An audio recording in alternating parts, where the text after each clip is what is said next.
Good morning. Today's Bible reading comes from Job 17 through 20.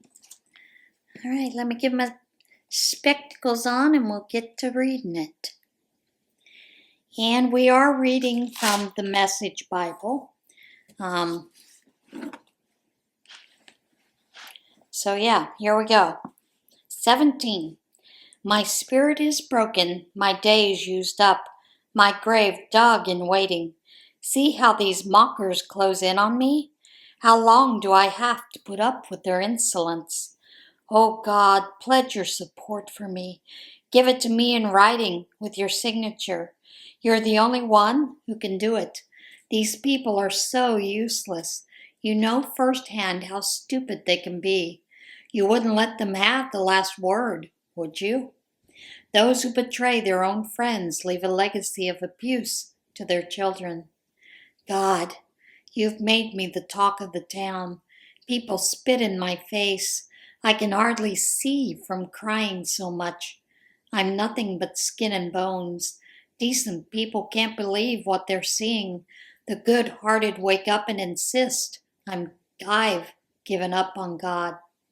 But principled people hold tight, keep a firm grip on life, sure that their clean, pure hands will grit stronger and stronger. Maybe you'd all like to start over to try it again, the bunch of you. So far, I haven't come across one scrap of wisdom in anything you've said. My life's about over. All my plans are smashed. All my hopes are snuffed out. My hope that night would turn into day. My hope that dawn was about to break. If all I have to look forward to is a home in the graveyard, if my only hope for comfort is a well-built coffin, if a family reunion means going 6 feet under and the only family that shows up is worms, do you call that hope?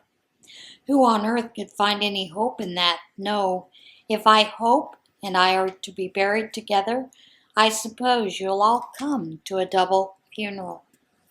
Bildad's second attack. Plunge it from light into darkness. Bildad from Shuhah chimed in. How monotonous these word games are getting. Get serious. We need to get down to business. Why do you treat your friends like slow-witted animals? You look down on us as if we don't know anything. Why are you working yourself up like this? Do you want the world redesigned to suit you? Should reality be suspended to accommodate you? Here's the rule. The light of the wicked is put out, their flame dies down and is extinguished. Their house goes dark, every lamp in the place goes out. Their strong strides weaken, falter. They stumble into their own traps. They get all tangled up in their own red tape. Their feet are grabbed and caught, their necks in a noose. They trip on ropes they've hidden and fall into pits they've dug themselves. Terrors come at them from all sides. They run helter-skelter. The hungry grave is ready to gobble them up for supper, to lay them out for a gourmet meal, a treat for ravenous death. They are snatched from their home, sweet home, and marched straight to the death house. Their lives go up in smoke, acid rain soaks their ruins. Their roots rot and their branches wither. They'll never again be remembered, nameless, in unmarked graves. They are plunged from light into darkness, banished from the world, and they leave empty-handed, not one single child, nothing to show for their life on this earth. Westerners are aghast at their fate. Easterners are horrified. Oh no. So this is what happens to perverse people. This is how the God-ignorant end up. Job answers Bildad, I call for help and no one bothers. Job answered, how long are you going to keep battering away at me, pounding me with these harangues? Time after time you jump all over me. Do you have no conscience? abusing me like this? Even if I somehow or other gotten off track, what business is that of yours? Why do you insist on putting me down, using my troubles as a stick to beat me? Tell it to God. He's the one behind all this. He's the one who dragged me into this mess. Look at me. I shout murder. I'm ignored. I call for help and no one bothers to stop. God threw a barricade across my path. I'm stymied. He turned out the lights. I'm stuck in the dark. He destroyed my reputation, robbed me of all self-respect. He tore me apart piece by piece. I'm ruined. Then he yanked out hope by the roots. He's angry with me. Oh, how he's angry. He treats me like his worst enemy. He has launched a major campaign against me, using every weapon he can think of coming at me from all sides at once. I know that God lives. God alienated my family from me. Everyone who knows me avoids me. My relatives and friends have all left.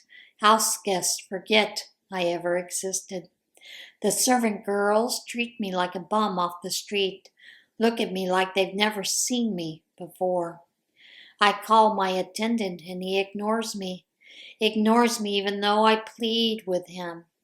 My wife can't stand to be around me anymore. I'm repulsive to my family. Even street urchins despise me. When I come out, they taunt and jeer. Everyone I've ever been close to abhors me. My dearest loved ones reject me. I'm nothing but a bag of bones. My life hangs by a thread. Oh, friends, dear friends, take pity on me. God has come down hard on me. Do you have to be hard on me too? Don't you ever tire of abusing me? If only my words were written in a book, better yet, chiseled in stone. Still, I know that God lives, the one who gives me back my life, and eventually he'll take his stand on earth, and I'll see him, even though I get skinned alive. See God myself with my very own eyes. How I long for that day. If you're thinking, how can we get through to him? Get to him to see his trouble is all his own fault. Forget it. Start worrying about yourselves. Worry about your own sins and God's coming judgment, for judgment is most certainly on the way. So far attacks Job, the second round, savoring evil as a delicacy. So far from Namath, again took his turn. I can't believe what I'm hearing. You've put my teeth on edge, my stomach in a knot. How dare you insult my intelligence like this?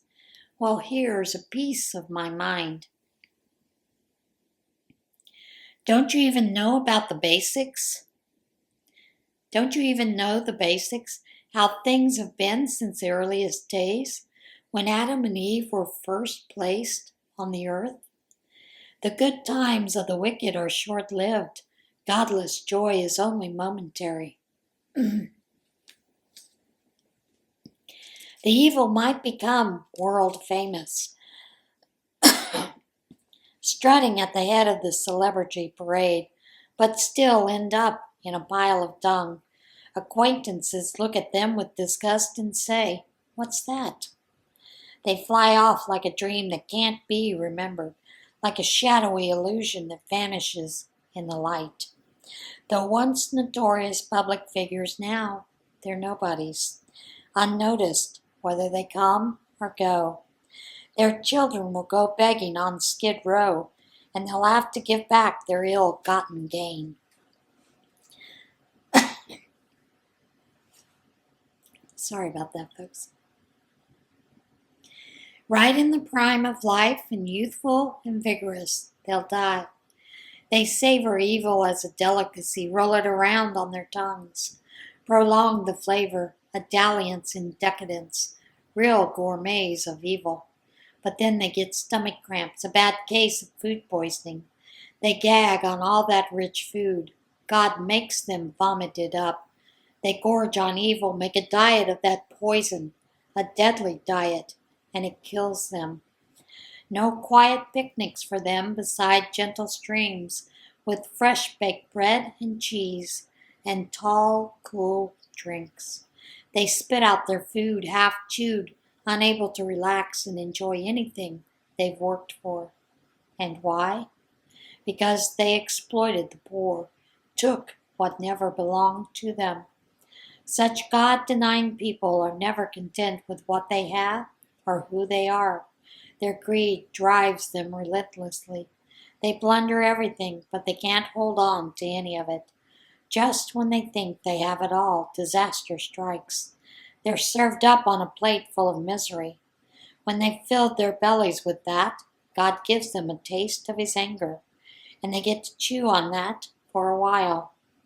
As they run for their lives for one disaster, they run smack into another. They're knocked around from pillar to post, beaten to within an inch of their lives. They're trapped in a house of horrors and see their loot disappear down a black hole. Their lives are a total loss, not a penny to their name, not so much as a bean. God will strip them of their sin-soaked clothes and hang their dirty laundry out for all to see. Life is a complete wipeout for them, nothing surviving God's wrath. There, that's God's blueprint for the wicked, what they have to look forward to. And that is it for today's Bible reading. Now tomorrow we will not have a Bible reading. That will be a day for you to simply focus on the sermon that you receive through your church of choice. I may put up a video about some scripture writing that I've done to give you a little bit of idea of how I look at it and how I do it. Just simply to give you some ideas. All right, guys, that is it. I will see you again on Monday, if not sooner. Everybody have a great day. Bye.